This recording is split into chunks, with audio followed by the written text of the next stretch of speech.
1980'ler panikine hoş geldiniz. Ağır metal yüzünden cinnet. Cinnet. Peacock'ta yepyeni bir dizi. Bizi 1980'lere geri götürüyor. Dizi, Matthew Scott Kane ve David A. Goodman'ın zihinlerinden çıkma. Korku ve şüphenin hikayesini örüyorlar. Hikayenin kalbinde bir heavy metal grubu var. Sakin banliyö kasabalarını kasıp kavuran bir dizi garip olayda baş şüpheli haline geliyorlar. Cinnet, türleri büyüleyici bir şekilde harmanlıyor. İzleyicileri ekran başına bağlıyor.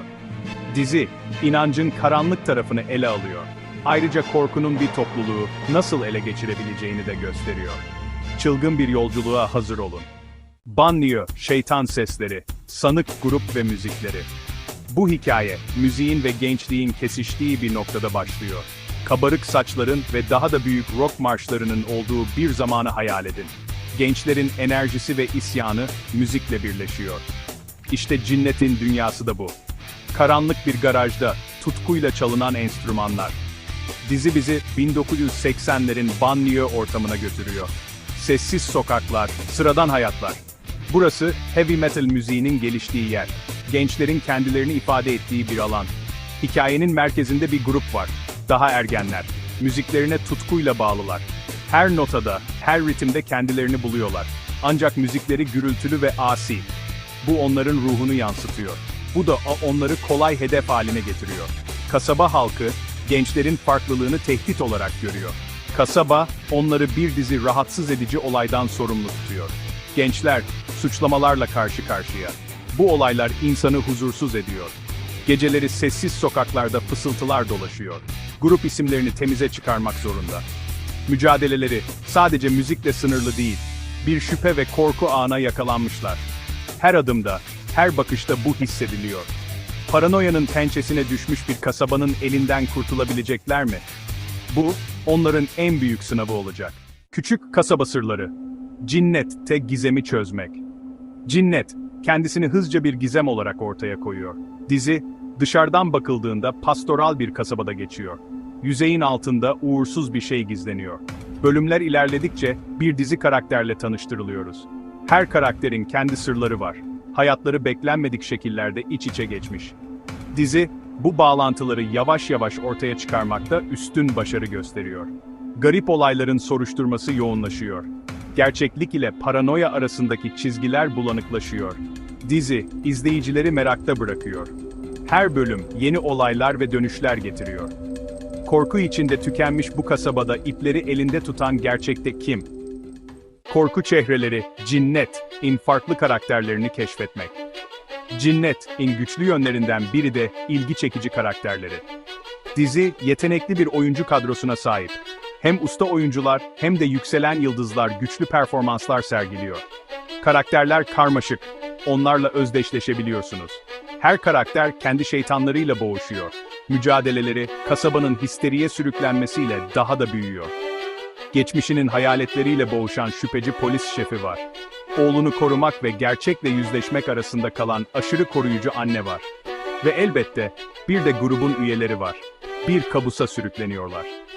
5. bölüm, müzik sona erdiğinde, dizinin sonunu değerlendirmek. Cinnet, bomba gibi başlıyor. İlk bölümler gerilim ve merak dolu. Ancak dizi ilerledikçe ivmesini biraz kaybediyor. Hikayenin temposu dengesiz hissediliyor. Yazarlar tüm kopuk uçları birleştirmeye çalışıyorlar. Ancak sonuç biraz aceleye gelmiş hissettiriyor. Bazı izleyiciler sonunu biraz yetersiz bulabilir. İlk bölümlerin yoğunluğuna tam olarak uymuyor. Kusurlu sonuna rağmen, Cinnet, heyecan verici bir yolculuk.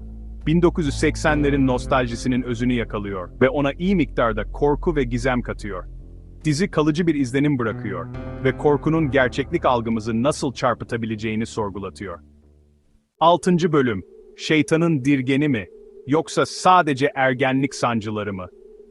Cinnet'te türleri dengelemek, Cinnet çeşitli türleri ustaca harmanlıyor.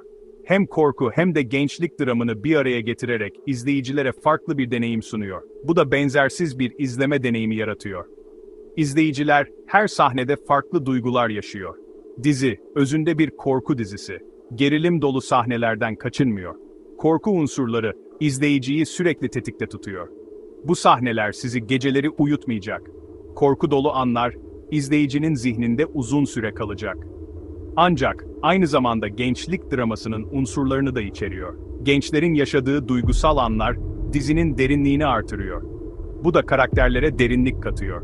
İzleyiciler, karakterlerin iç dünyasına daha fazla bağlanıyor.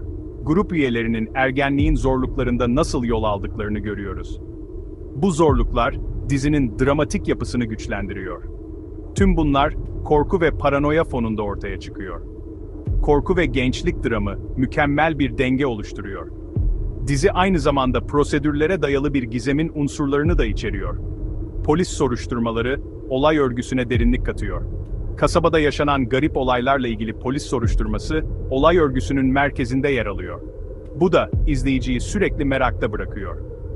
Bu da başka bir entrika katmanı ekliyor. Her yeni ipucu, izleyiciyi daha da içine çekiyor. Cinnet, izleyicileri en sona kadar merakta bırakıyor. Her bölüm yeni bir sürprizle dolu. 7. bölüm, Korkunun Pençesi, Cinnet.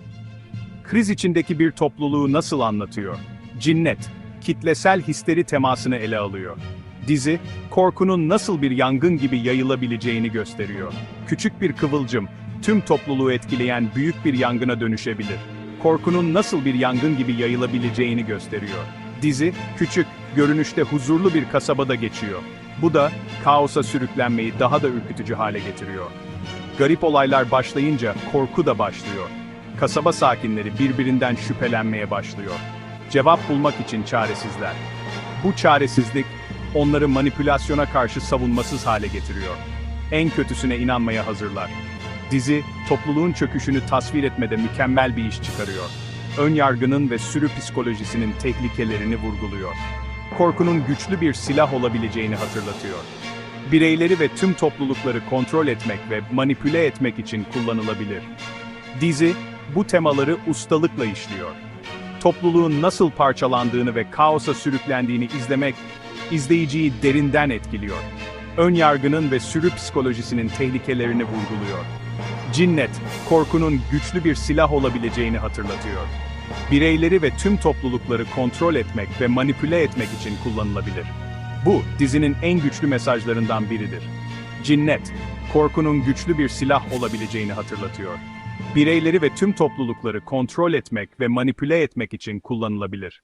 8. bölüm, Mosh Pit'in ötesinde Cinnet ve kolektif korkunun gücü. Cinnet, sıradan bir korku dizisinden daha fazlası. Korkunun gücü üzerine bir yorum.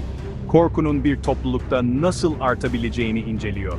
Bu korkunun nasıl irrasyonel davranışlara yol açabileceğini gösteriyor. Dizi, gerçek hayattan kitlesel histeri örnekleriyle paralellikler kuruyor. Salem cadı davalarını veya kırmızı korkuyu düşünün.